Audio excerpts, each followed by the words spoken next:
On the waiting room and keep an eye on the waiting room and let people in. Okay, Dan? You got it. All right. All right. So I call this meeting of the Homebrew Robotics Club, first meeting 2023 to order. And it's good to see everybody. Of course, we had some meetings over the holiday break there. We actually have 3 SIGs going now. The Ross discussion group that meets on Tuesdays, the regular builders SIG that meets on the penultimate Wednesdays, and the VIG SIG, Voice Intelligence Group, that meets, is it every other Thursday or second Thursdays, Thomas? That's the second and fourth Thursdays of every month. Second and fourth. Second and fourth. That would be Every other Thursday. Tomorrow, Cam. All right, that sounds good. That sounds Voice Intelligence Group, a lot of interesting stuff going on there.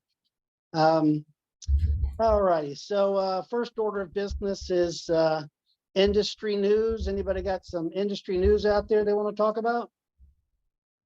Oh, a bunch. Shoot. Geez, where to start? I mean, you know, Google/Intrinsic acquired Open Source Robotics Foundation, Open Source Robotics. Speaking of the mic. And then promptly laid off a bunch of people. So, you know, that's one thing. Let's see here, what else is going on? We are setting up over here at Circuit Launch. We're setting up a, on behalf of the Silicon Valley Robotics, on behalf of Silicon Valley Robotics, svrobo.org. I am setting up, I have hiccups, and I am setting up a ARM lab and ARM manipulator resource center for startups who have a an application for robot arms and need an arm, and don't have the budget, or perhaps a Circuit Launch member, and so contact svrobo.org about that, or me, email us, and I maybe later I will take us around on a tour of that, using a Robotics arm and some conveyors and a U-Factory X-Arm Lite, and so yeah. What other industry news? I think everybody saw Boston Dynamics Atlas has grippers now. Yeah. And they gave out a fairly fascinating, I thought my audio is probably not coming through there, but we'll have a quick look at this. Amazing grippers. And there's an audio there. It's been posted to the mailing list. There's a supplementary video to this that talks about some of the things involved and picking things up and moving them around, and it makes the humanoid robot that much more difficult.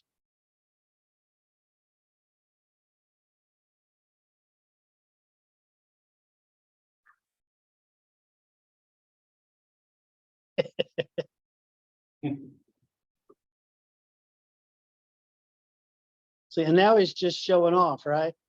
Yeah. Yeah. And then this. There you go. All right. I can't do that. I was telling my son there's a different video of this where it's photoshopped where the bag hits the guy and he falls off the top, and then the box falls on someone else and crushes them. So It's like Robot damn it, apocalypse. yeah, it's like watch out. Yes, class. What other industry news do we have out there? Did anybody go to CES? I did. Somebody want to give us a brief CES report, like what you saw, what was cool? Let's see.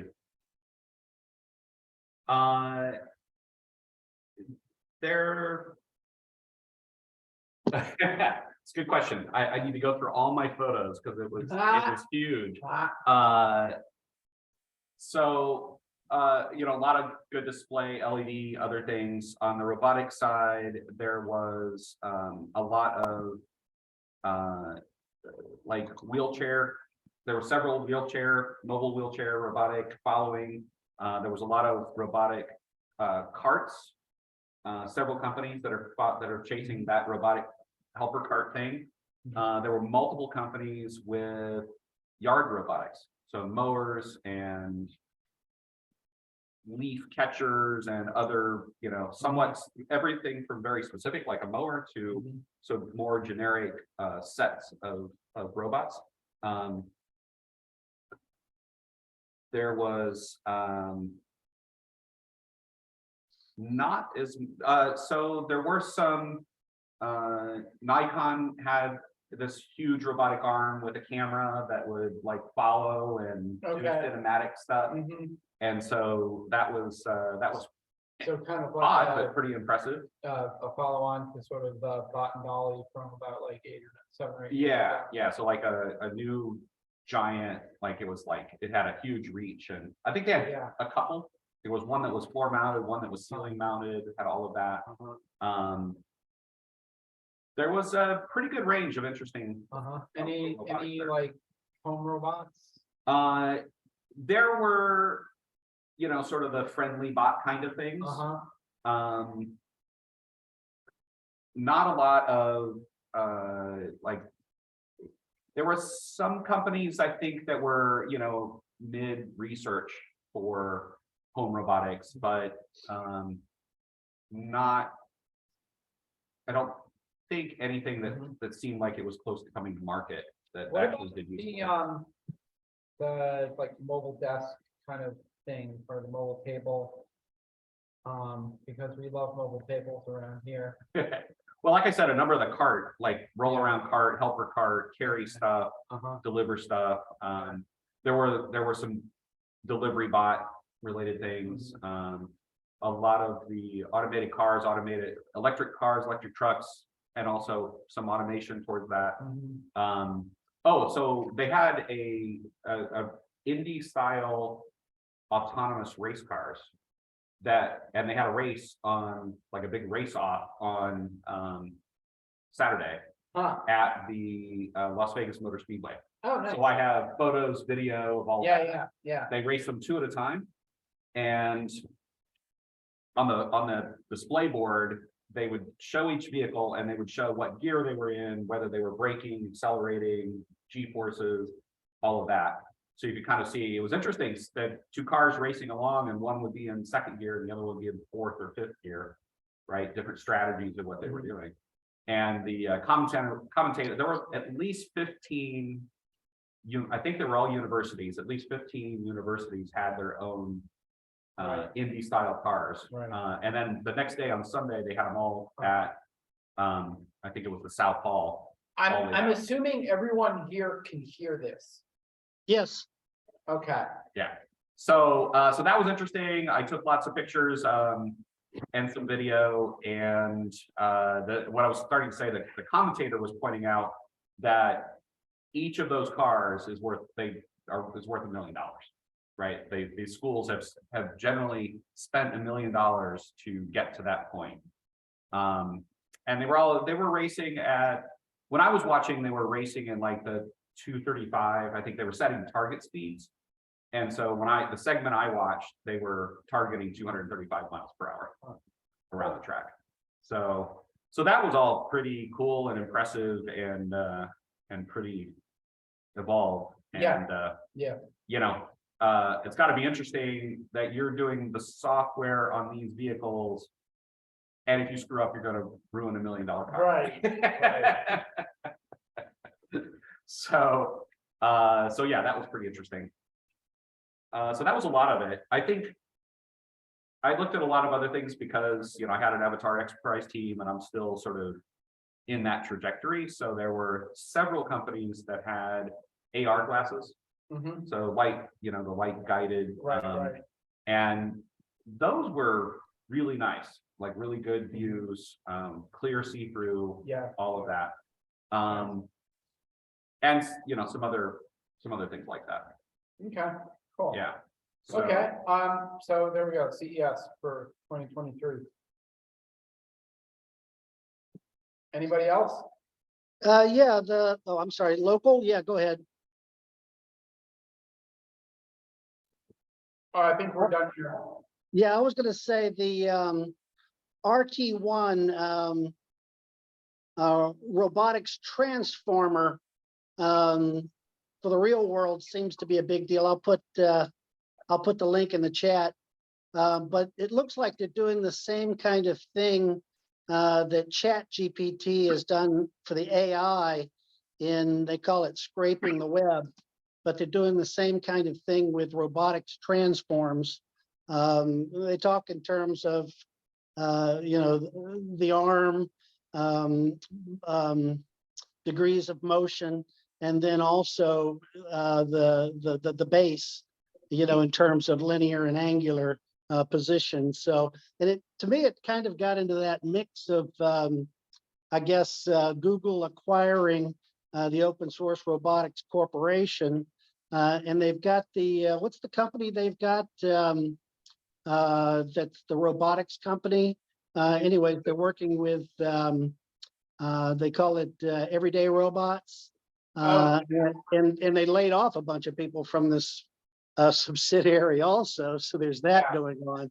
But the RT1 transforms are real interesting. Looks like it's an AI for mobile manipulators even. So that's interesting stuff. What else? Industrial news. Intrinsic, thank you. Nicola. Any other, Wayne has his hand raised. Wayne, speak up. I think you're muted. Yeah, he's muted. You're muted, Wayne.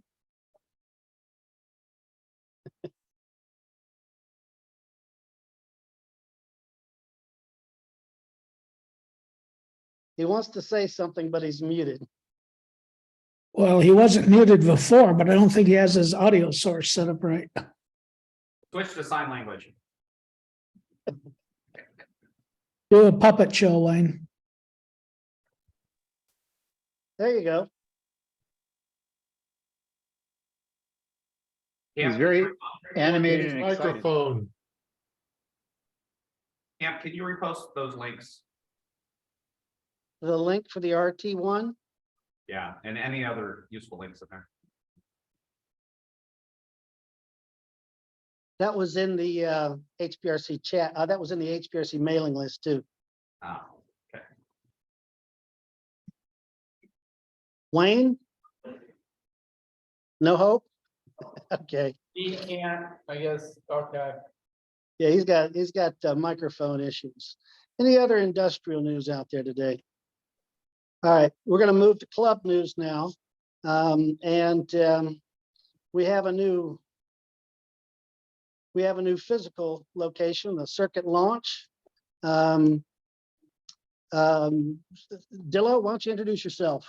Oh, hey there. Well, I think most people here know me. Hi, I'm Steve Dillo. Okay. Welcome to Circuit Launch. We're in Oakland. We have a nice big space here. If you see that track off in the distance there, that's where we hold the DIY robocars. That'll be coming up in February. There will be another Bots and Barbecue here, and there is also like Silicon Valley Robotics Society, and we have offices, we have space. If we have time at the end of the meeting, I'll grab the laptop and take us around for a quick tour. But we do a lot of stuff here. It is, Circuit Launch is a, hardware, focused incubator. We have a bunch of different robot companies and, some, AR, companies. We have brand new biolab. And, I am the, yeah, camera here. I'm what they call the roboticist in residence, which means that I kind of hang my hat here and work on my rover and other robot projects, and also do some mentoring and just general robotic, assistance and consulting for the membership here. It's in Oakland, right off of Hagenberger, so right off of 880. It's actually not, it's actually not really that far from either San Francisco or from There's a Oakland. bots and beer meetup sometime soon, isn't there? Yeah, there is. I will post that. I'll dig that up. I'll post it into the chat, and I'll also post it into the list. Yeah, And this is so SP that is Robotics. run by Andra of SV Robo. Oh, and we have more people joining. Hello. Hi. Yeah, so that's run by Silicon Valley Robotics. That's more of a an industry kind of meet and greet. And we talk about robots.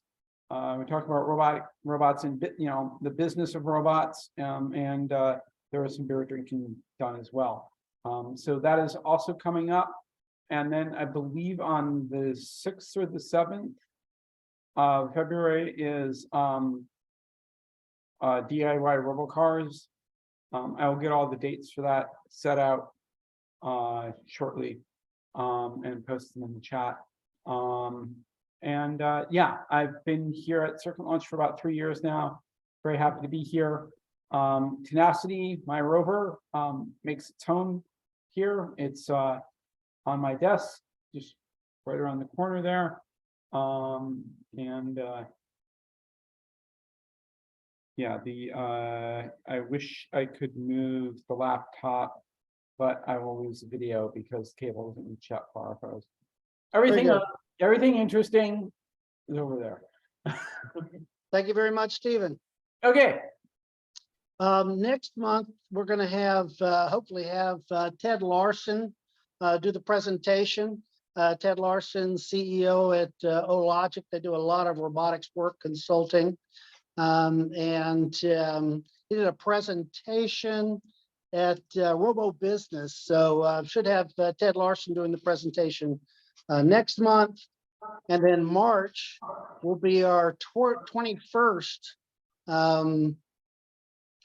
annual HPRC challenge.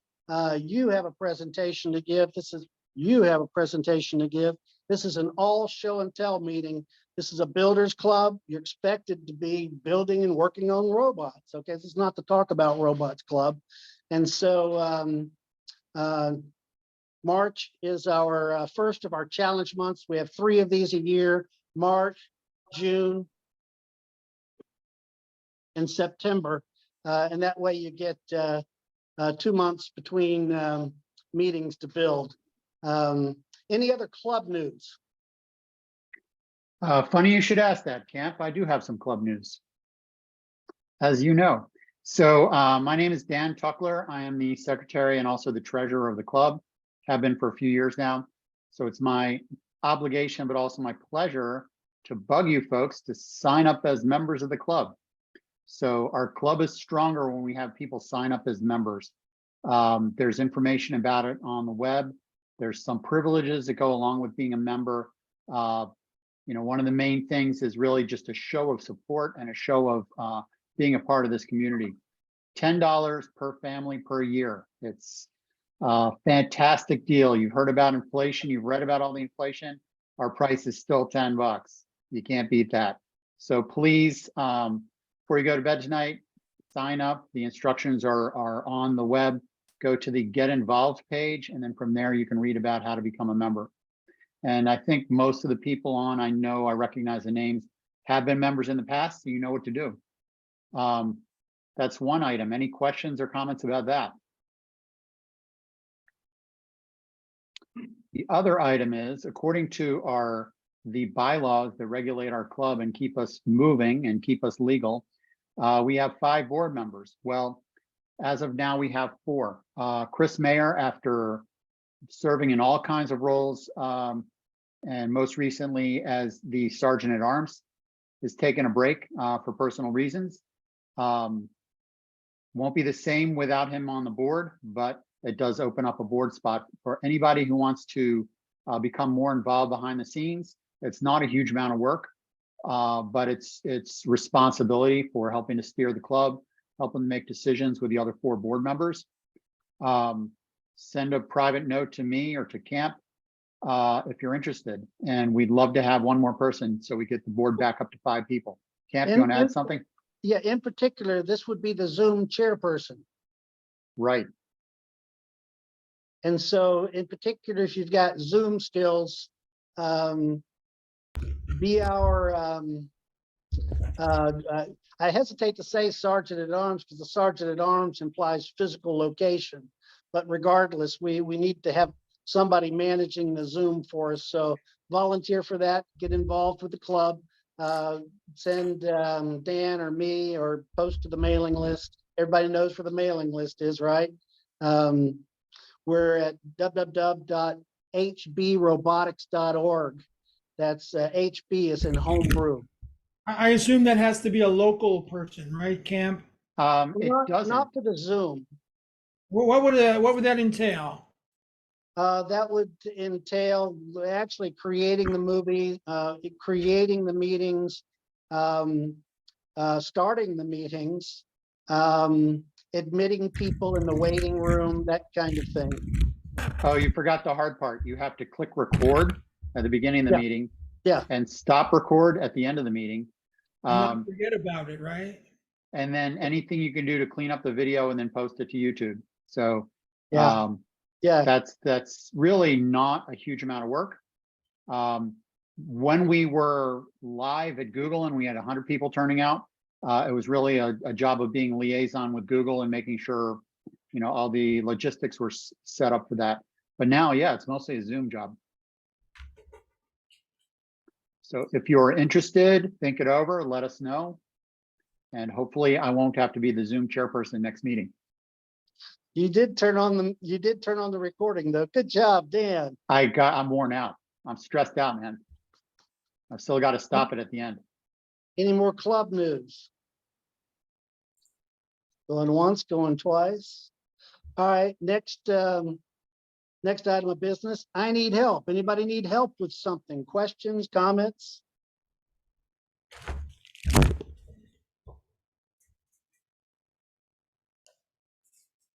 Everybody's projects just going smoothly. I need help, Camp. I need people to sign up as members. Okay, that's it. That's a joke. Okay.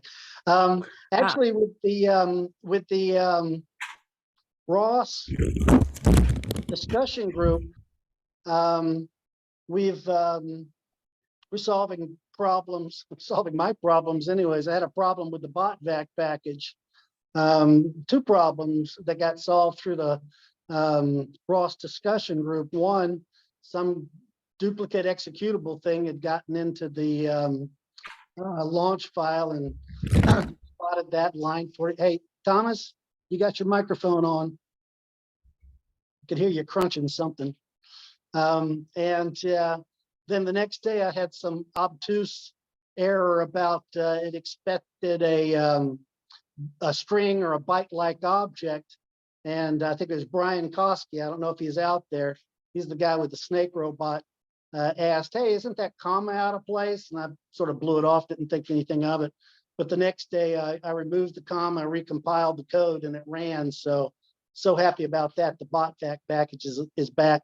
I posted this on the mailing list. It had something to do with the Kabuki base package. They changed the file name in there somewhere. And so anyways, that goes with the territory. Any more I need help with? No, but I probably should mention the Robots on Ice thing is back in February. And then there's a robot block party, I think is announced in for April. So those are two exciting upcoming dates. I don't remember off the top of my head the exact dates, but I think it's probably Googleable. There's a post in the mailing list too about Robots on Ice. I don't know that there's a robot block party post yet, but we'll put one together. Okay, sounds good. Thank you. Thank you. Yeah, Edie. there is a robot block party in April, and it is here. What a coincidence. Yay. Yeah, So Camp, I we have we something. did it like in, I think we did one in October 2020 or 2021. I think it was 2021. And we're doing it again this year. So that's in April, and you can get a free ticket to just show up. Or if you find yourself with, cash burning a hole in your pocket or your company's pocket, they also take, sponsor tickets. There are also like sponsor tickets available. So Bring a robot. the SV Robo list, and I don't think it's actually hit the homebrew list yet, but I'll dig it up. Yeah, because previous years, there was like a code for HBRC to get a free ticket if we, or a table if we had a robot.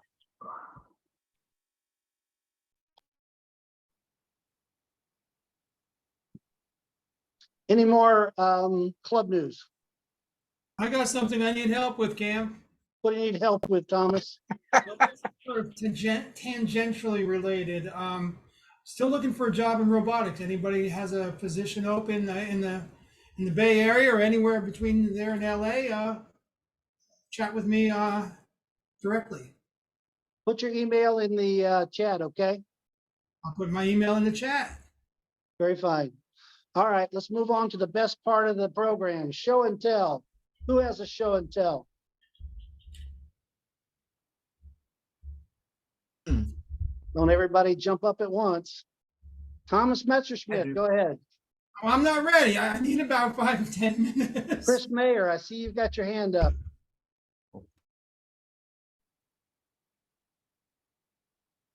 Chris Mayer?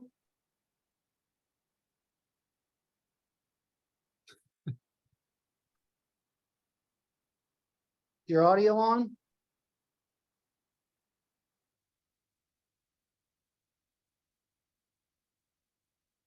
Chris Mayer, if you're talking, we can't hear you.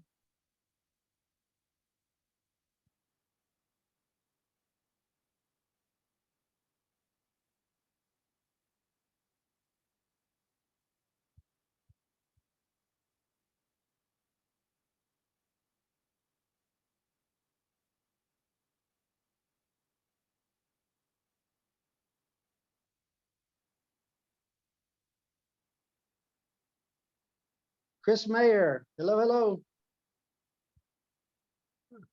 Chris has just posted in the chat that his mic is not working. Please go to the next person for now. All right, let's go to the next person. Who else has a show and tell? I do. Who's that? Jim. Hey, Jim D'Annunzio.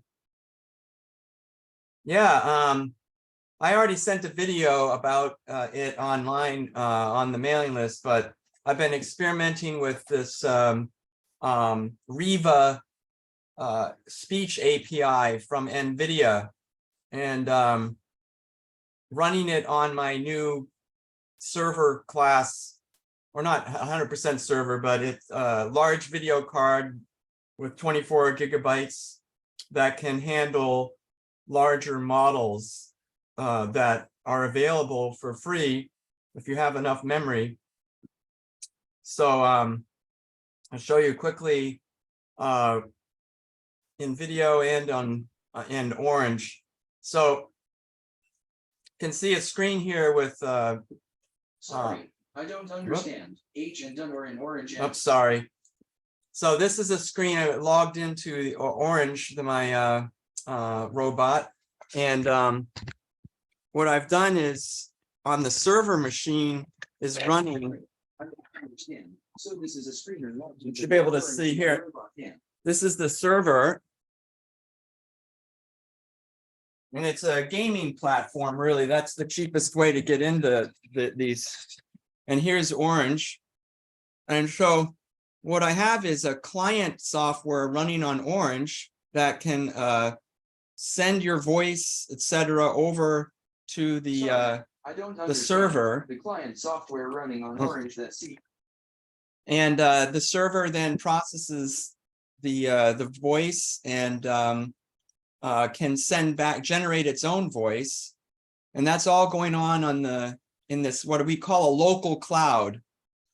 That's the term we're using for a computer you have at home that can do things like Google does, like speech recognition and speech synthesis and punctuation analysis and neural, what we call neural language understanding, or NLP, neural language processing, which it has a bunch of different functions, like making a sentence out of words, a proper sentence, using an AI model.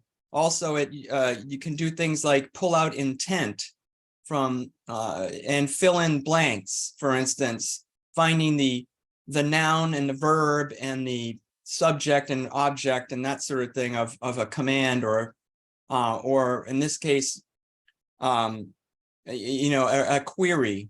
So what I have here is a weather bot demo that they implemented at NVIDIA. So I kind of changed it from a web-based chat thing into a chat with my robot directly. So here, let me go ahead. Orange, open Riva weather service. Sorry, I don't understand. Open Riva weather service. Orange, open Riva weather service.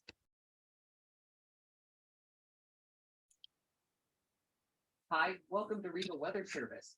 How may I help you? So now all this is being done on the server and relayed back. What's the weather like? For which location? San Mateo, California. It is clear in San Mateo. The temperature is 57 degrees. The humidity is 53%, and the wind speed is 2 miles per hour. Can you hear that audio? It's a little low. I didn't have a chance to. Yeah, we we can. hear it. Yeah, it we was great. We can hear So- it. So, 7 uh, degrees.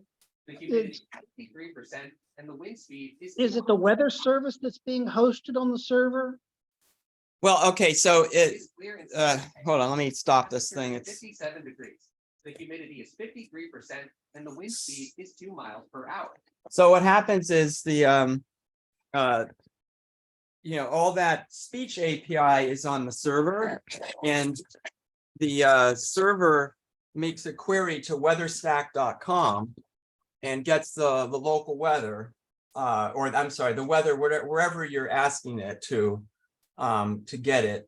So that's just over the internet, and it does this is just part of the demo, really. It's not, you can do whatever you want, but it's making a query to this weatherstack.com, and you can use that for free for current weather. And it's a pay model for other things like forecasts and stuff. But what's processing on the server is from the point of your audio being recorded, it's sent over the wire, sent over your Wi-Fi to the server. The server converts it into text, and then sends a query to the weather. It extracts information like the location. Oh, we're getting an echo. Yeah. So is all of this coming from the weather service app, or have you combined some kind of AI with the weather? Where does the voice recognition come in? I guess is what I'm trying to ask. Oh, I'm sorry if I didn't explain. Essentially what's happening is the server, or let me show you the server now. Can you see this screen? This is the server screen, or this is logged into the server. And I'm sorry. Just an echo. So on the server, in a Docker, I mean, on this computer, there's a Docker running and an image, and there it's processing. It does multiple different APIs, speech recognition from audio. So Orange is sending audio over to the server, and the server converts it to text, then runs it through a very simple chatbot code, which and then it sends it also to these other AI things that are all running here in this GPU that, for instance, pull out the intent and fill in the blank. Like it'll pull out the location of where you're asking for, and then what you're asking for, like wind speed or temperature and all that. And then it makes a query to the internet, it gets the weather back, then makes a response with its chatbot code, and then turns the text into speech, sends the speech back to Orange, and Orange plays it. Does that make sense? Yeah. Yeah, I see. And you can edit all this. It's all this source code for that whole chat bot. It can be turned into some new chat bot. It doesn't have to be weather. It could be anything you want. But the key thing is these AI models are running locally on your machine, and they can do all sorts of things to the first and foremost, speech to text and text to speech, but then NLP, natural language processing, like I said, those other things. Converting. What AI model are you using? Well, this is it's from NVIDIA, called the Riva speech API, and I can post a link to that. But that is freely available from NVIDIA, and they also have many other models. They have a whole web page devoted, or a whole web page devoted to these models that they have. It's not just language processing, but a lot of it is to do with language, as opposed to visual. So so RIVA, yeah, that's what it's called, Riva. Yeah, thank you, Jim. If you could post a link to that, that'd be great. What else do we have for show and tell?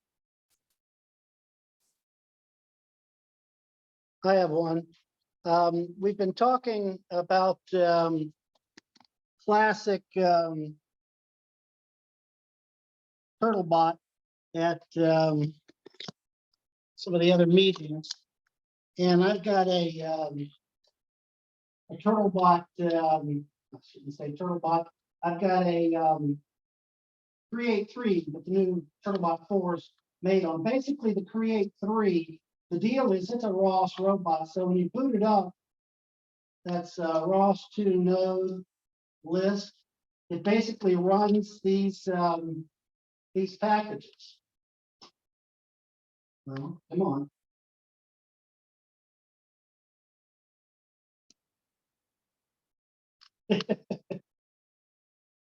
Let's try something else. Let's see if it can find its topics. ROS 2 topic list. Hey, there's the topics that it's running. Let's see if it's found the nodes now.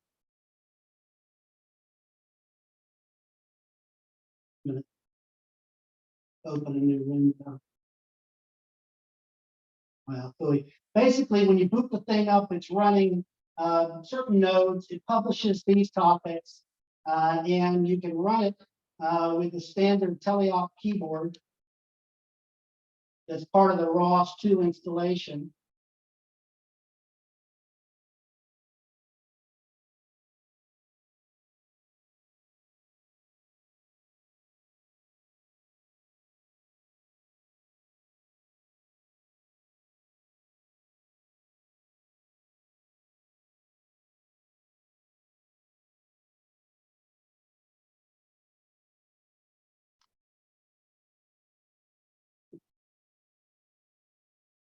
There it goes. Hang on a second, let me rearrange things on the screen here.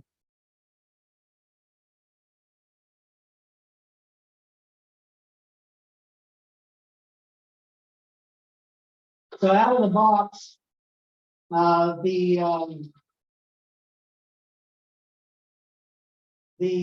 Create 3, when you boot it, it basically runs these nodes. There it comes, it's picking up something now. Actually, it's picking up my teleop to his keyboard, but I know it's running nodes from the robot, which I can't see right now because it's publishing these titles. And again, we can actually drive it around, but the original Turtlebot used the original Create, and this is the Create 3. I'll put a link in the chat. And the deal with it is when you boot it up, it's basically publishing these topics, and you can build a Ross robot around that. The original Turtlebot, you'd have to use a Raspberry Pi. You can still connect a Raspberry Pi or a Nano, NVIDIA Nano in there. There's a connection to the board, but the original, you still need to put a LiDAR on it, and the original had to connect. Ross, Noonan, and Sergey are talking about, and this is what I'm thinking also, is to use the OP camera. So that's a Create 3 being driven around the teleop keyboard. So let me shut this guy off. The other day at the Saturday meeting, the Riverside Robotics Society, I did a demo of the bot vac, and it went terribly wrong. The problem was I had my Create 3 on, and it made a mess of my bot vac 2 demo. So let's do a ROS 2 node list, and okay, nothing's running here. I'm going to ping the Pi that's inside the dirt bin of my my bot vac. Should be able to see the bot vac there. Yeah, there's the bot vac, and the Pi is named Eli. And let's SSH in there.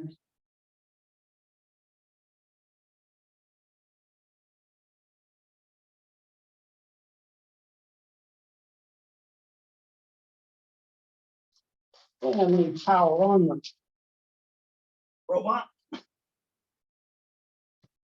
So there's a Pi in the dirt bin talking to the bot vac, and I'm launching the bot vac node, and we should see the ladder on top spinning. Maybe, yeah, you can see it spinning around there. And so I'm going to load in the nav stack, the nav2 stack. Bear with me.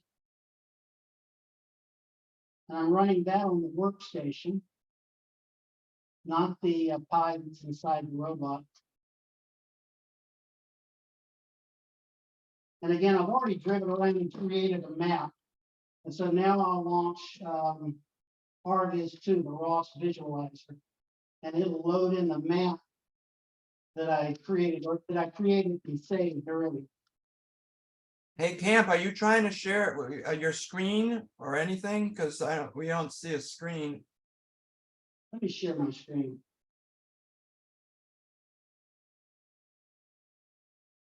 Thank you for that. Okay, so here's a map of my apartment, and I'll set the 2D pose. The robot's right about here. Boom. And let's navigate back into the kitchen here.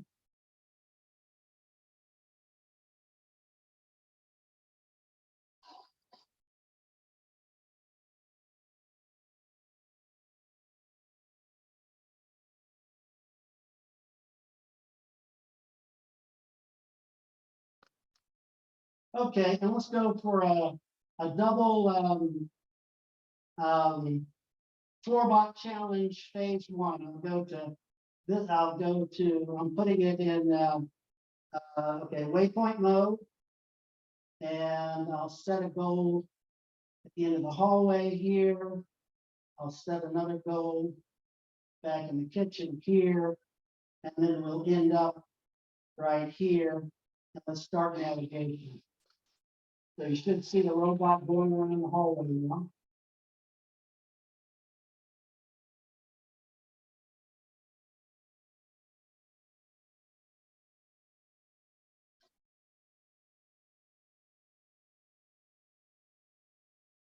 My RBS keeps crashing. Unfortunately, the NAV2 doesn't, but we can still load it back in. We'll blame it on Foxy, right, Mike? Yeah, I always blame it on somebody else's code.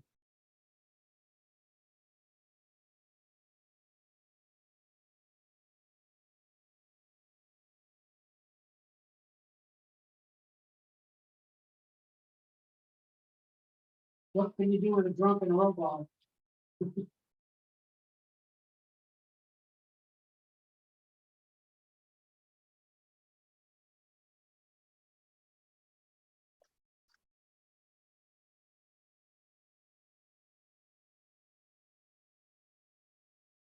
So Camp, is this, you said it's improved over past implementations?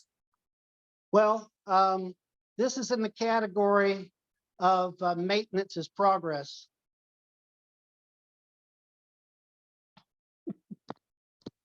And it looks like it's skipped out on that last step.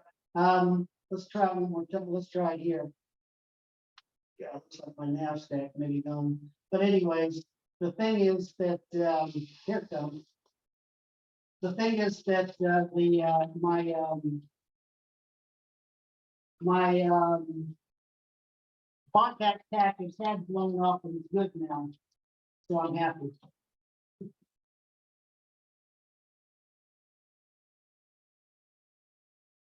See if you got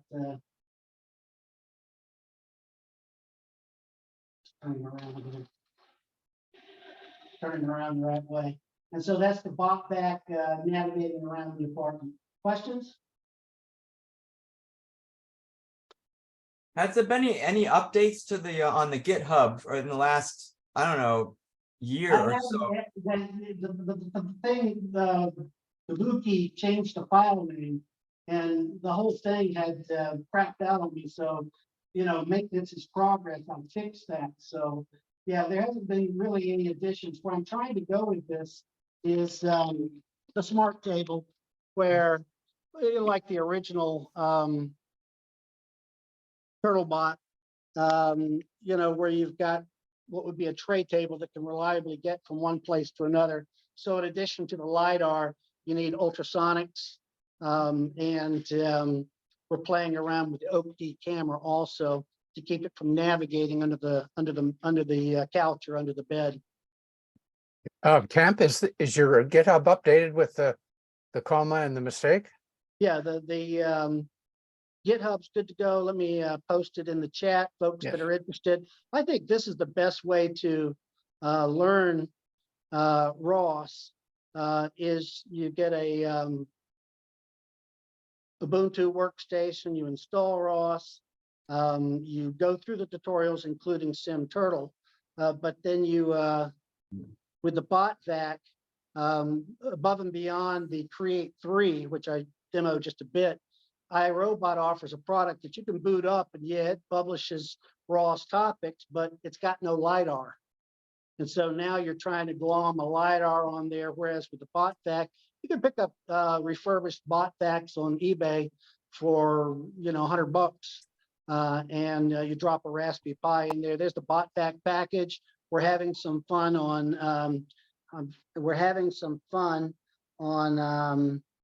let's see, I sent that to Jim. I meant to send it to everyone. We're having some fun on Tuesday evenings with the ROS discussion group. So if you're interested in ROS with one S, join us on Tuesday evenings. Anybody else have a show and tell? Chris, are you back?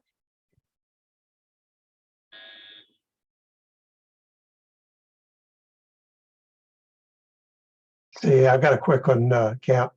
Go for George. it, George. Okay, let me share screen here. I told you last time that, oops, there it is, that I've been playing around with this cheap GPS, which is this little device here. I think I paid $9 for this, complete with antenna. And this is the results I'm getting from having it sitting in the window near my kitchen table. And I also have here a, let's see, it's a QMC 5883L compass. Okay, this is an MPU, but currently I don't have it hooked up. Anyway, you can see I'm getting, this is the latitude and longitude of my location. This is a serial LCD. So it's real nice to use I squared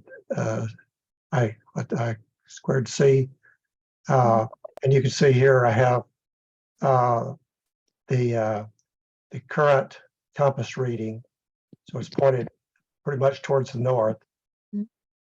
This is the course that would be back to the home location. And then this is the distance to the home location in meters. And all I did was I pasted parts of 3 different, oops, my video is screwing up. But I pasted parts of 3 different library Arduino routines and pasted them together to make all this function. Anyway, fun little project. And of course, I'm driving with it, an Arduino Uno here. So it's kind of the start of investigating what would take to build a Magellan unit. Does anybody know what causes this ratty stuff since the last update? George Taylor is doing the max headroom. Yeah, I've got this problem with the video that I can't figure out. I've tried all kinds of tricks and it just not doing any good. Your audio's good. Okay, thanks. Anyway, this is a fun little project. Thank you for that, George. George, is that a GPS circuitry I saw on there? Yeah, that little card you can look up on the web. They're like less than $10, with antenna. So it's just too much fun, right? Wow. It also, yeah, and there's library stuff available, and it normally just prints out on the terminal, but with a little tinkering, you can make it print out on the LCD. Looks like that turned out pretty good. Yeah. Did you post a link for the name of that board with, yeah, the GPS? Okay, I can do that. I found it surprising how cheap some of the RFID stuff I got hold of was. It's just unbelievable how cheap stuff is nowadays. Thank you, George. Sure. George Taylor, ladies and gentlemen. Hey, Thomas, are you ready to go? Yeah, I'm not going to be able to give you a live demo, but I've got a video demo because the live one's just not cooperating tonight. Of course not. This is something I recorded yesterday. So without further ado, let's share my screen.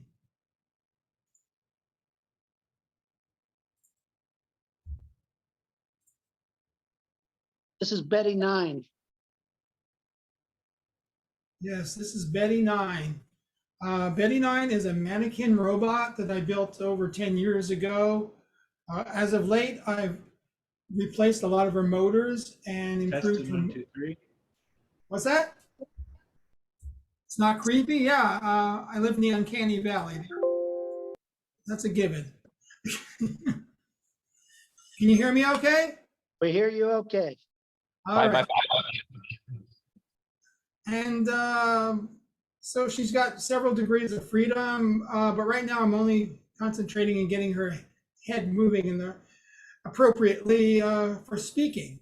And I've got Bing speech recognition on the front, and I've got GPT-3 answering the questions. You'll see this is an interview of sorts. and I have a text-to-speech voice that I bought from Cepstral or Kepstral.com. And this all works together. I've managed to take the GPT-3, some of you might have seen my email, and I seeded it with a large amount of data to produce an artificial personality. So this is the video I did right after I got it working.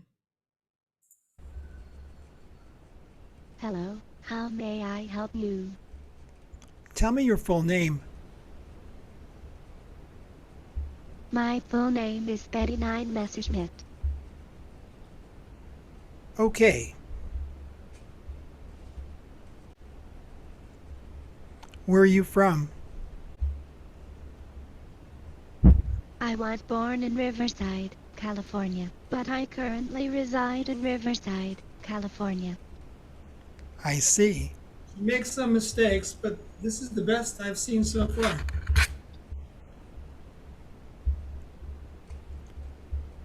How old are you? How old? I am from Riverside, California. I currently live in Riverside, California. That's a mistake. How old are you? I am 20 years old. Who are your parents?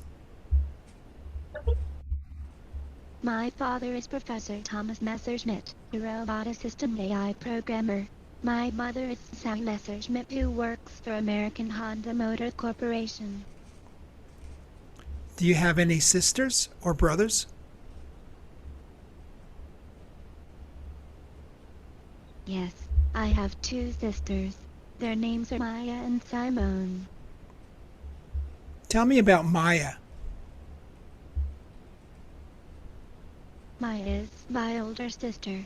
She is 22 years old and is currently studying to be a doctor at Johns Hopkins University. That is impressive. Thank you. I think so too.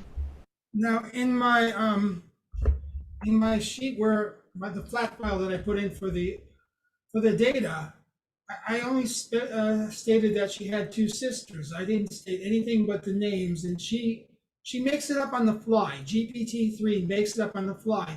And the point here is that it seems like you can give it any one of a number of large of your own parameters, and it will take on that that personality that you define. I'll show you the flat file I used. Just a second. So you're using ChatGPT here, right?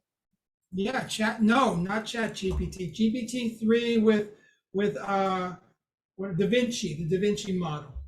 ChatGPT-3 runs something differently. I'm not sure how they're connected. I never looked it up.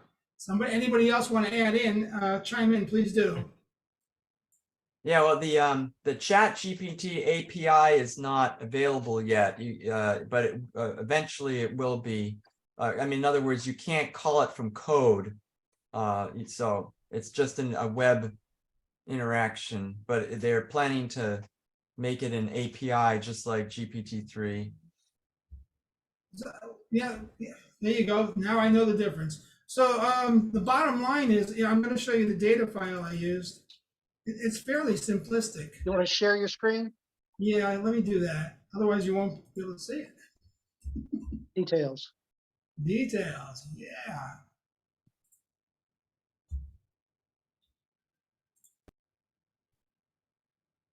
Can you see that? Yes. So yeah, so I fed in her name, species, mother, father, creator, siblings, her powers. This came from a game, a game template. Her age, her birthday, her race, her nationality, her gender, occupation, etc., etc., etc., etc. And I said she has 2 dogs and 2 cats. You can ask her about the dogs and cats, and she'll just go on and on and on about her dogs and cats. Although I didn't detail any of it. She'll give them names and give them personality quirks and the whole 9 yards. It's pretty amazing. The more you put in, the more specific she is. The less you put in, the more she makes it up on the fly. So this is GPT-3, right? GPT-3, yes. Are you using that easy robot interface with this? Is that one? Is this that one? This is that one, and I'm working to port it over to a pure Python so anybody could do it. Yeah. That's my next step, porting it over to Python. I got the Python work. I got the voice recognition working, and I've got all the pieces working. I just have to stick them all together in one program. So this is the kind of stuff you're playing around with the voice intelligence group, right? Exactly. This is where I'm going with this. Hey, Thomas, if you ask her about the dogs and cats twice, do you get different answers? Nope. Get the same answers in the same session. You got to save the session. But I mean, like for the stuff she's made, I see. So once she said something made up about the dog or cat, then if you ask again, or she doesn't make up a new story, it's part, you're feeding, the system feeds back the conversation back in, right? So it has the context. So Yes, it has the context. Each time you send it the new input, it attaches the prompt, and the prompt just keeps getting bigger and bigger.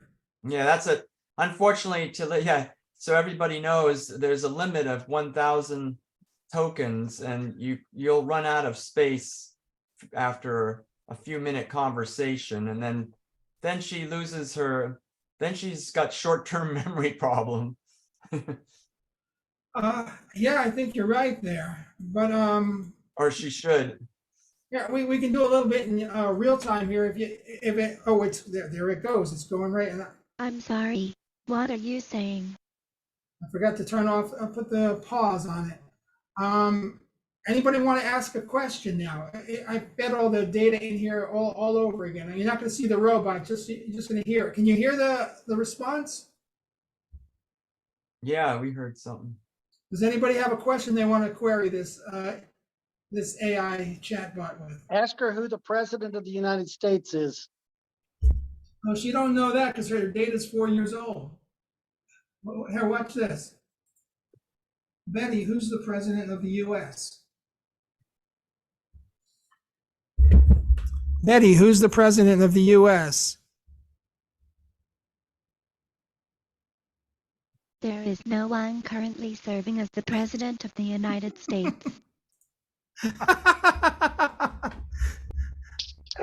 That's an interesting That's answer. the best answer yet.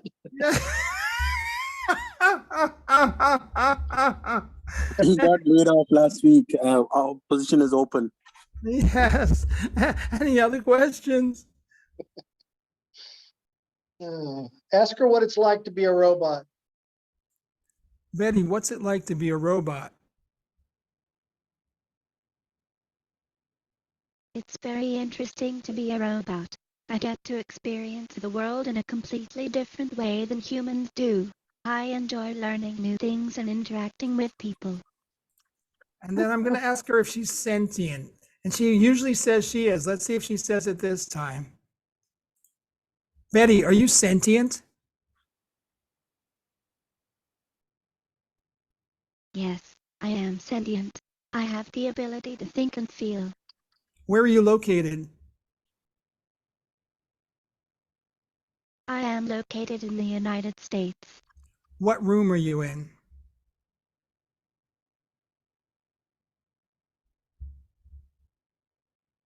I am currently in a room that has a lot of electronics in it. There are several computers, a printer, and other various types of equipment. Now, she's not getting that from a camera or anything, is she? No, she's making most of this up. I seeded it with the seed was she's in the robot room, so she's interpreting that herself. Nice. You can drill down. You can say, what equipment do you see? Or what model of equipment? Is it old or new? And she'll just keep coming back with more and more and more. Very nice. This really can, if not win a Turing test, at least place in it for sure. Very good. Thank you very much. That's it. Very good. Who else has a show and tell? Can you hear me now? We can hear you now, Chris. Okay, great. Now that you can hear me, I will start my video. And if you can pin my video so we see my video instead of you, Kemp. Right now we're seeing you, Kemp. That's not me, that's somebody else. There you are. Okay, That's I'm not a co-host anymore, so I can't. Okay, there we go. That's you, Chris Mayer, right? Yeah. So Okay. yeah, what I just wanted to show, everybody else is building a quadruped, so I figured I'd build one. And true to the way I build things, I like to make them cheap and simple. So this is about $10 worth of parts. It's just using SG90s and really cheap 3D printed legs. It's got 8 degrees of freedom. I haven't wired it up yet, but all it's gonna have is a single Arduino Nano and a single IMU and a battery pack. My intention is to take the same software that I had on the MottBot. I don't know if you guys remember when I showed the MottBot autonomously learning how to solve the tabletop challenge. The same software running on the Nano here, I want this quadruped to autonomously learn how to walk. So there's going to be no animation data, there's no training data, there's no cloud computing. It's all on the Nano locally, and it will be controlling the servos and running my reinforcement learning genetic algorithm, and it will automatically learn how to walk. So hopefully next month we'll see this guy walking. And that's it. SG90, you really are going cheap there, aren't you? Yeah, I got a bunch of these for 99 cents each. Yeah, I got the Arduino Nano I got for $1.29. The IMU I got for 99 Amazon cents. package deal, 10 for $19.98. I got these on eBay a while back. Okay. So everything you see here, including the wires that I'm going to need and the solder, is all going to be about 15 bucks. Chris, what is the definition of success? Is it the IMU telling it that it's moving forward? Or how do you, what's it solving for? Okay. It's going to solve for maximizing the X, the delta X of the IMU. Okay, cool. Interesting. And yeah, and it should run the same software that I had before, and all I have to do is rewrite the function that returns the value of the X of the IMU, the delta X, and all the other software should be the same, other than that fitness function. That's awesome. So that's it, and it's nice and cheap. So if anybody else wants to build some ML robot for less than 20 bucks, let me know. You might have to start a quadruped SIG or something. Yep, that's it. Thanks. Thank you very much. Anybody else have a show and tell this evening? Going once, going twice. If no more show and tells, let's move on to the main event here. Stephen Williams, if you would present Fritz, the do-it-yourself smartphone. Stephen Williams.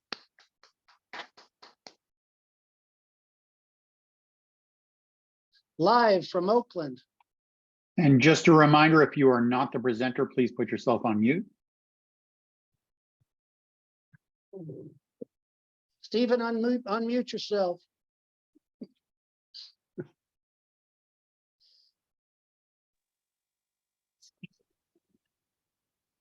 Oh, sorry. Sorry, I want to go with this spotlight. Yeah, okay. Right. There you go. Okay, so let's share screen. And So I'll just introduce, we have a video recording. I interviewed Michael from Bolt Paper Scissors a few days ago and created this video. The audio isn't perfect. I have a better audio tracks that I can edit in later, but you should be able to hear it pretty well. So we'll just go ahead and play the video, and then we'll do a Q&A afterwards.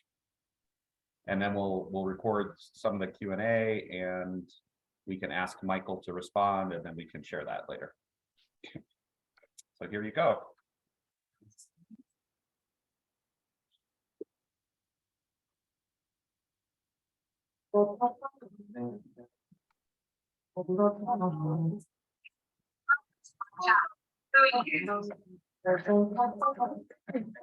This is not your channel.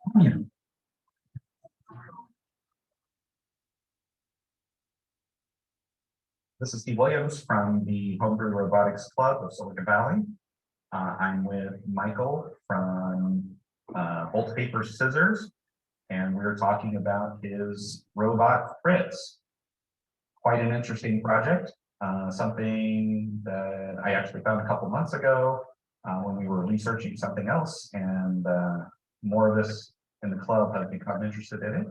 And Michael has been gracious enough to give us some of his time from Germany to talk to us about it and help us understand it a little bit more and help us get to know Michael a lot better.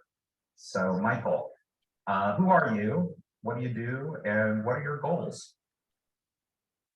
Yeah, I'm Michael, and I live in Berlin. Yeah, I have a few professions or a few things I'm working on. So I'm a freelance filmmaker and also educator or mentor in makerspaces. So these are the two main professions I earn my money with. But whenever I have time, whenever there's no work to do or no paid work, I work on Robotics as my website, and yeah, on Robotics I mainly do simple electronics for children, and my main focus is to really offer a very simple, low barrier approach to tinkering around with technology, simple electronics. So what I do is I do design templates and I put them online. You can print those templates, and I'm using conductive tape to do all the circuitry. So that way kids can connect components, and then they can fold up the circuit into an object, because it was made from paper. So you can just simply fold it and do it together, and then it's a real object. Like for example, the Minecraft torch, you make the circuit, you touch the LED, you have a light body on top of it, so it glows nicely, and then you fold it up into the real object. Then I do video tutorials on how to do it, because my goal is that it should be really easy to recreate. It should be easy to recreate with a group of kids. So I'm thinking about a classroom situation where teachers don't have a makerspace or a lab. They just have a regular classroom, and yeah, so you don't have any tools, no soldering and so on. That's why I really want to stay with very simple materials and Yeah, I think your project is the best use of conductive tape that I see. Definitely, you know, putting it on paper, folding up to get the robot chassis. I mean, that's awesome. I think the other idea that was just really brilliant was using the photoresistors with the boxes at the bottom of the phone screen to actually control, to modulate the power to the motors. Like, how did you come up with that idea? Did you see that used anywhere, or where'd that come from? No, actually, I didn't see it anywhere. I think I was still in the concept phase of my website. So before I started, I My goal was to sell a set of components, and I wanted to use it with my projects. And I really wanted to constrain myself to this components. So before I started the project, I made my mind what components I wanted to have in this list. Because my idea was people can they buy once all the components, and then they can make all projects, even the ones I will upload in the future. I was in the concept phase, and I was thinking about the Tiny 85 as a microcontroller because it's a really cheap one. I think it's $1 or something. And so my idea was to use this as a microcontroller to introduce some programming, but I wasn't too happy. And I was thinking about how I could make a robot using using a light anti-resistor and reading from the smartphone. I think I just came up with this idea of the light sensor reading from the smartphone screen as an input. It was during a workshop I was giving, and I was working on an idea that would use this interface, but I didn't do it anyway. I was trying to do it with the 85, and then it was actually a friend of mine who said, you don't need the 80 tiny, you can just use a regular system. And then things just came together. So I needed this one input from my friends to put everything together. And then I tried it and saw that it's working, and I find everything and so on. But yeah, it was really, I think it was during a conversation about how I could achieve it. Yeah, that's a fantastic sequence. And I think it's it's just an amazing idea, and it's I think a jumping off point. I think it can be used and elaborated on, and I also think this it's just a super simple but powerful interface, and it was also the reason why I dropped the 85 as a component, because I realized I don't really need it. No. This interface that gives me all the possibilities I need for interacting with some programming device with my electronics. And I really see it as an interface that I want to integrate in this interface and maybe come up with different things that smartphone can control. Right. That's awesome. So so you mentioned some of your projects. How long have you been creating educational maker products like this? Yeah, I think so. What kind of systems? I'm working on it for about 3 years. I'm really bad with time frames. I started when in the first few months of the COVID started. Because it was just a big time. I was finished with a lot of stuff, and the time I was at home. So this was when I started this project. This was when I did educational projects before actually when my working life. First, I was a creative producer making apps and educational apps. And then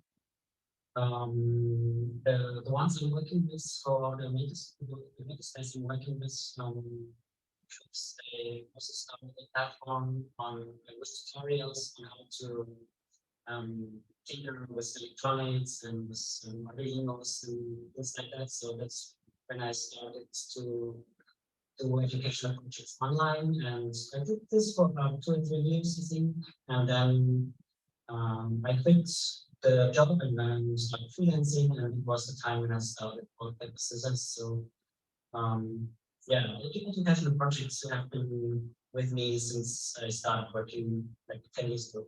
That's really awesome. And I think it's a good sign that you can't quite remember the timing, because it really, I think, shows how much fun it's been and how much you've been immersed in it and just having fun with it. So I think that's great. What interests you about robotics? So robotics is I don't know if it's especially interesting to me, so I'm really focusing on simple electronics, and it just came. So I know robotics are fun for kids, and kids have fun with robots, and so this was my motivation to use my simple electronics to make a robot. And robotics projects. So what I like about robotics projects is that they are really I would just say versatile. So there are many different concepts or many different learnings involved in robotics. So I'm not a big fan of okay, coding is great, and it's also great, but I think it's even more great if you're coding something in the physical world. That's why I'm doing electronics and robotics, because you have something, you're coding something, and then something in the real world happens. And I think that's my main interest in robotics. Yeah. Okay. Yeah, that's great. So, what has been the most interesting and surprising responses you've had? So usually what I do with my projects, because I have a lot of experience with educational projects, I just put everything together as good as I can, and I really try to think of what can go wrong and how can I improve it, and I do a lot of prototypes, and then I simply upload the content and see what happens. And I think one thing is, if you're starting an online project, it takes time until you get really some reach, and it's not like you're going viral just because you're uploading the content. So at least it didn't happen to me. So quite often when I upload something, there's not really much response. So I do get quite some emails and some comments. But to make a long story short, with Fritz, I get definitely the most responses. And I think the main tone is that people recognize that it is kind of, I don't know, kind of genius, or it's just a smart hack to use this light sensor transistor thing to control people. This is really to me that this is a very simple approach to doing a robot, and this is the second thing that I heard about, that it can really help with bringing robotics to groups that otherwise wouldn't be able to experience robotics, wouldn't be approachable. I don't know. I got approached by some Uganda was thinking about, was searching for a robot concept that schools in Uganda can be working with them, like a pilot in Swiss schools to teach teachers how to use this robot to teach kids some robotics. So I think this is really what's special about the responses, that people somehow think about where can you take this, or how can this really suit kids. Right. Yeah. I definitely can see that, and that's amazing that you're getting that kind of response and that kind of reach. So I think it should spawn a whole series of follow-ons. So I would really want to have it even more, to spread even more, and that's what I'm currently trying. That I mean, this is my video, my smartphone video. It has 18,000 views. Maybe it has 20,000 views now. So it's by far the best video I uploaded, but it's still doing nothing if you look at the Mr. Beast videos. I really think it should spread more, and trying to find ways to how I can spread the word. Yeah, well, I think we all are definitely in supportive of that, and I think we'll all try to find ways to spread around in the areas that we touch. So and speaking of that, well, good. Yeah, I'm glad. Definitely like to help. I think that it's you know, it's definitely a great step in the right direction, right? And it's funny because we've had years of people doing robotics in schools, kits, toys, all kinds of things, and a lot of those are interesting, but a lot of them are actually very involved, and you have to put a lot of time into them, and to really get anything going. And I think this is great because it's minimal investment, minimal time, and you have something fun to play with, and you can immediately see ways to do more with it. And so I think that's all, a great direction. Definitely. Yeah, I was also thinking about, as I know what alternatives are out there, and I really feel like my concept adds to the set of possibilities. So I think Arduino is much more involved, and usually you have to really do some coding, and I really like the block-based coding, and this was a way for me to find, because this is really approachable to kids who hopefully either never have coded before or know Scratch. So from Scratch to MIT App Inventor, I didn't mention that MIT App Inventor is the language and programming, the environment I'm programming with. This was important to me that there's a block-based programming language. It's much easier than the new ones on, and yeah, I really wanted to cut out the microcontroller part, and it just makes sense to use the smartphone, because you use the smartphone, you have so many possibilities. Because of the smartphone, for example, the text-to-speech, so your robot can speak, or you can listen to voice commands, because there is a voice assistant on your smartphone. Right. So yeah, I really think it adds to what possibilities out there, and it's Right. So we've been looking really at the paper version of the smartphone Fritz robot. Tell us about the newest version using the breadboard, etc. Yeah. So the paper version, that's what I came up with first, because of the paper circuits, and my challenge was to make a robot with paper circuits, and because I saw that it was quite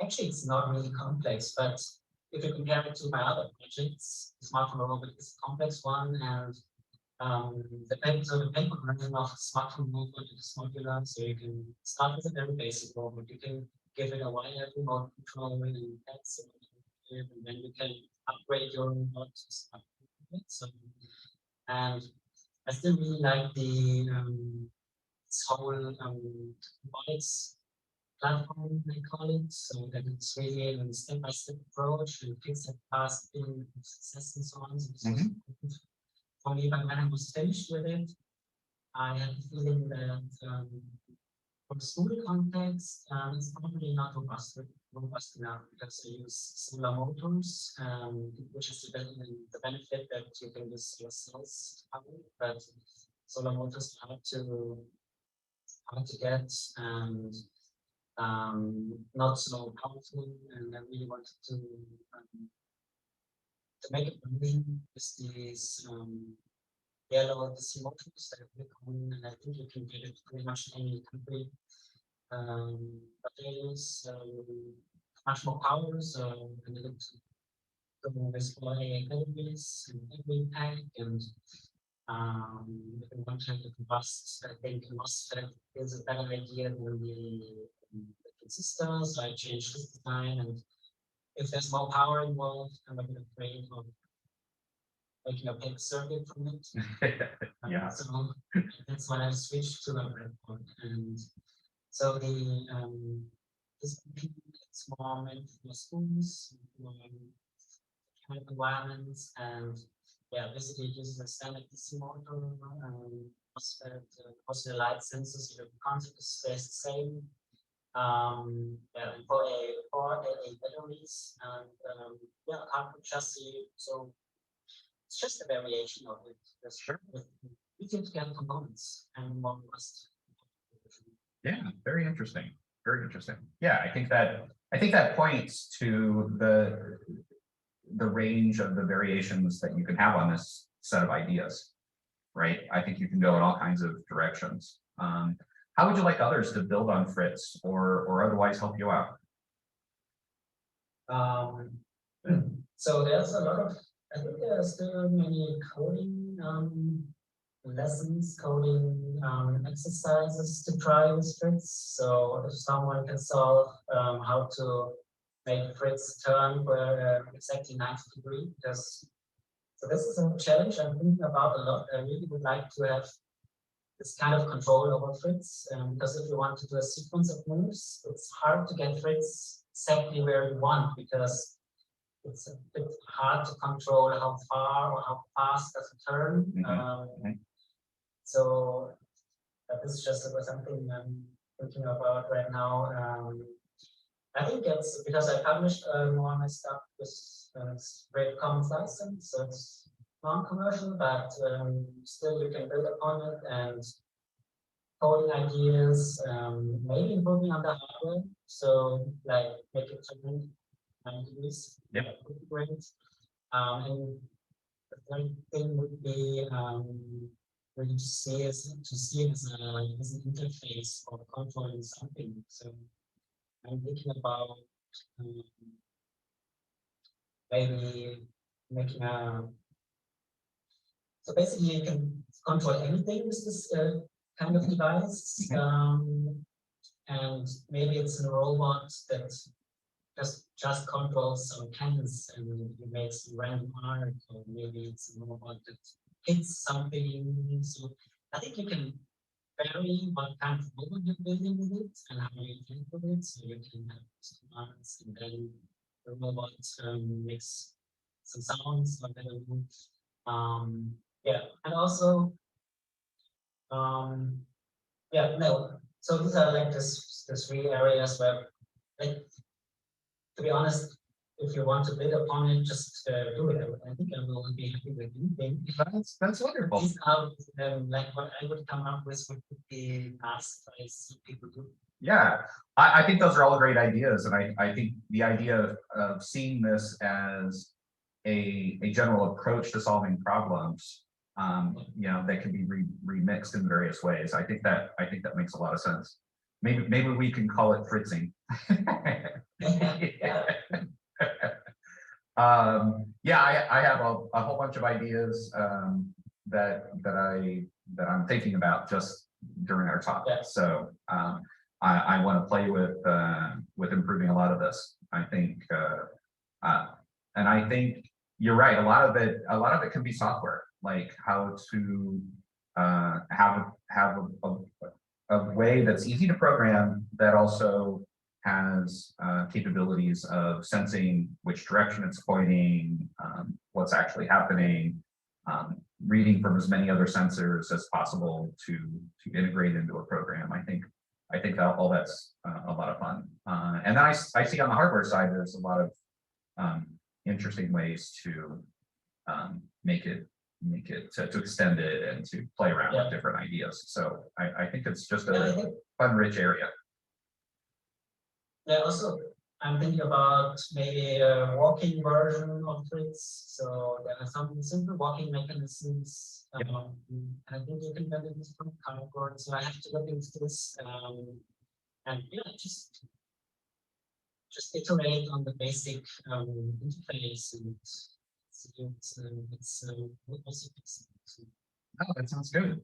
That sounds really interesting. So, well, that's great. Is there anything else you'd like to add? I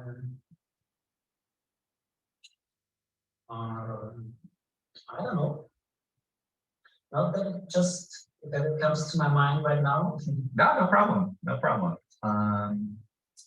Well, it was really great to talk to you and to hear more details and hear more about how all of this came about. I think we look forward to digging in and playing with this and seeing where we can go with it and how we can help. So what also what just came to my mind is we were talking a lot about the robot and how it's working and what we can do with it, but like my goal actually is to like teachers take the idea and teach it to someone like to children in this case. But I really, so what I would love to is to hear if someone uses this idea to teach kids. So because this is like my main goal. So of course, when I'm at home tinkering, I try to improve it because I really like to tinker. But my main goal is to enable teachers to teach robotics to kids that wouldn't otherwise be able to teach robotics. So yeah, any teacher who wants to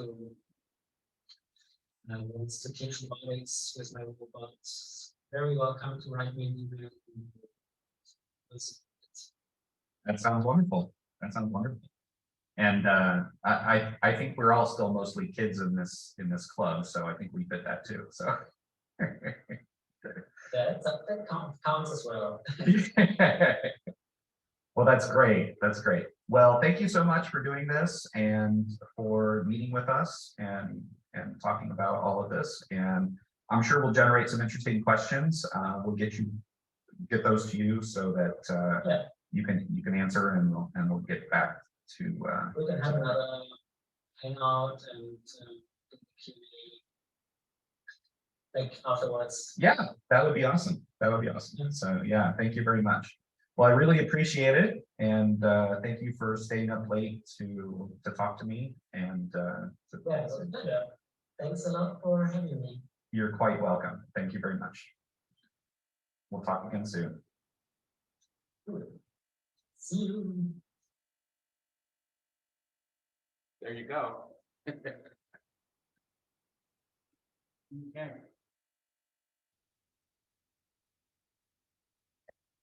So we're going to stop sharing here and come back to the main meeting here over at Circuit Launch. Any questions or things you want to relate to Michael, please put it in the chat and we'll get it over to him and get his responses back out on the list somehow. Maybe do like a supplemental or just have him answer in text. I mean, I thought that was really pretty cool. I mean, it's really just like super low cost. All right, we've got one question about how the cardboard model was made into a foldable blueprint. I haven't seen that yet myself, so. Actually, like, So I've been building some of these. This is the basic model here. You've got a link in the website.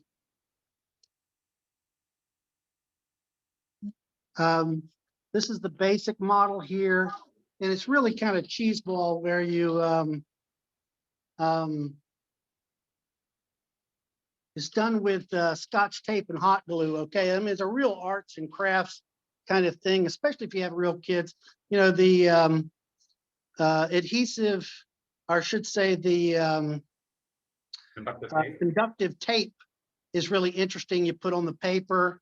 He uses things like rare earth magnets. I've got them around here somewhere, and you hot glue them. So with some of the chassis stuff, they just kind of snap together.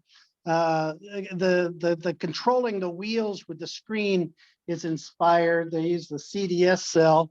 Basically, though, with the basic model here, okay, I had the slightly different wheels, so I had to use popsicle stick technology here. But you take these lithium cells and you put them in here like this. And like I say, this is really good for kids to learn basic electronics with. you get out the multimeter and you demonstrate conductivity and insulation. And, I've cut this thing out and, here I've got this, he's just going straight, right? And that's no big deal. But, Michael set up a remote control so the kids can build a little, remote control and drive it around. Now I'm working on the more advanced version. This one's going to carry the phone, and I'm playing around here with their test circuit. I'm trying to drive these yellow motors. They draw more current, so I'm going to have to get a heftier transistor there. But it's the cadmium sulfide cell. You set up a test jig to get it running first, and then you apply it to the robot. This is the second robot I'll be applying it to. I'm using AAA batteries instead of the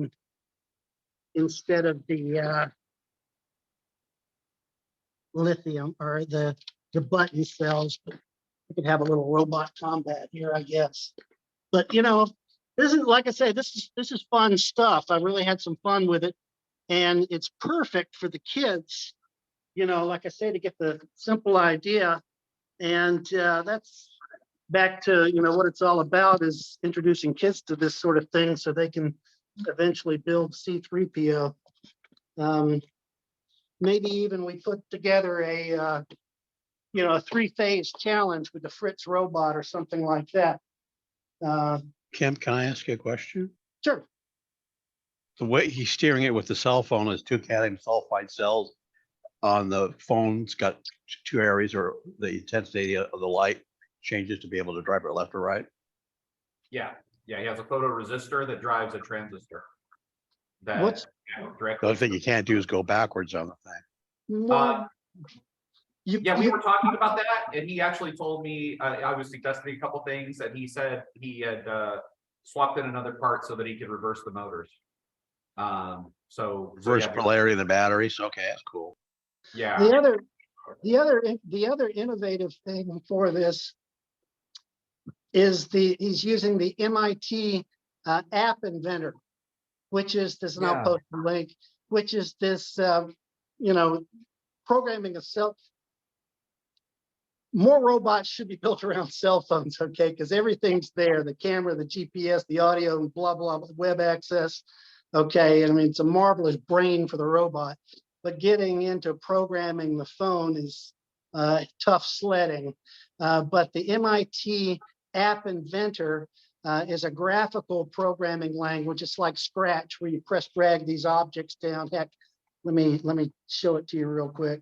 Sounds like it's a quick way to get something going real quick. Let's look at this MIT app inventor. While you're pulling that up, I was going to suggest for upgrading the motors, you could have the transistor drive read cells, and then you can push quite a bit of current through those. So this is this is App Inventor, okay? And I haven't really gotten into it yet, but you drag stuff down. Here's a button. Here's a web viewer. Here's a checkbox. So let's rearrange that on the screen. Okay. And again, what he's done is just simply these graphics that light up one side of the screen or the other, feeds the cadmium sulfide cell, which then drives the motors. And future projects include like voice control and things like that. But, the concept is this is how you can use a smartphone in your robot. And moreover, if you've got a kid or a group of kids that's interested in this sort of thing, you get out the cardboard, the scissors, the hot glue gun. He has, if you follow through with his program, that's voice, that's volts, paper, and volts, scissors, and paper. Did I get that right?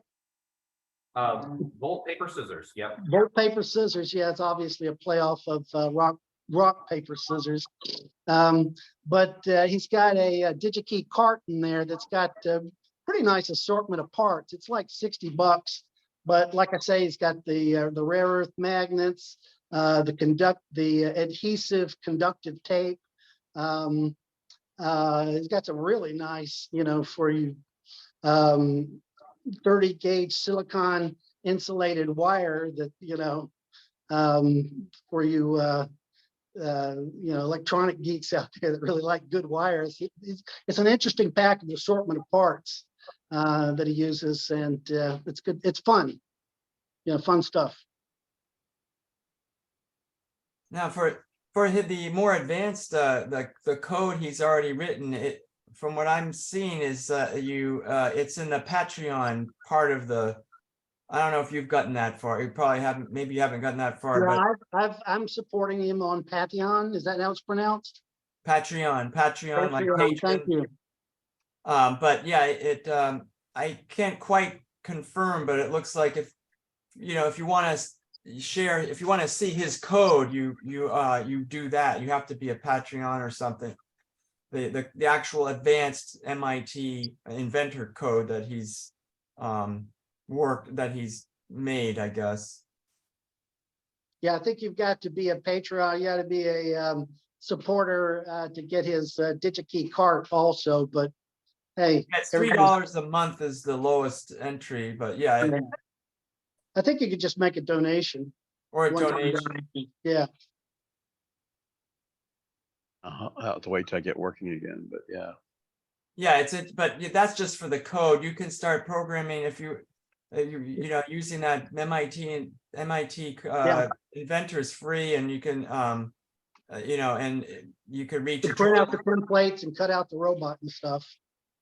Yeah, you're gonna have to buy some, obviously, the materials. Well, I've got an extra Android phone I'm not doing anything with. It might be something to dedicate to.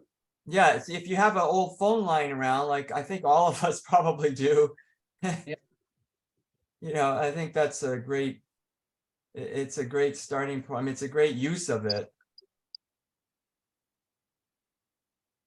Yeah, I could develop it on another phone and just put the code on the other phone once I get it all working. And this, I had known about this MIT inventor thing, and that is, I was programming in Java with the full Java development thing for a development environment to write a simple app on a Android phone, and I just didn't get back to that because I'm like, I'm not, Oh, there's a couple other things that's really easy to do a thing on the app, especially with the ESP32 stuff. But I haven't heard of this inventor program. Can you post the link to that in the chat there, Cam? Sure. Talk about the MIT app inventor. Yeah, I've heard of it, but I've never messed with it, so it might be fun to mess with. To me, the really powerful thing here is potentially introducing kids to actually programming their telephones, instead of just using it for some kind of social media or entertainment. Oh, it'd be something it'd be something which they turn onto this app. It'd be something a kid's gonna want to mess with.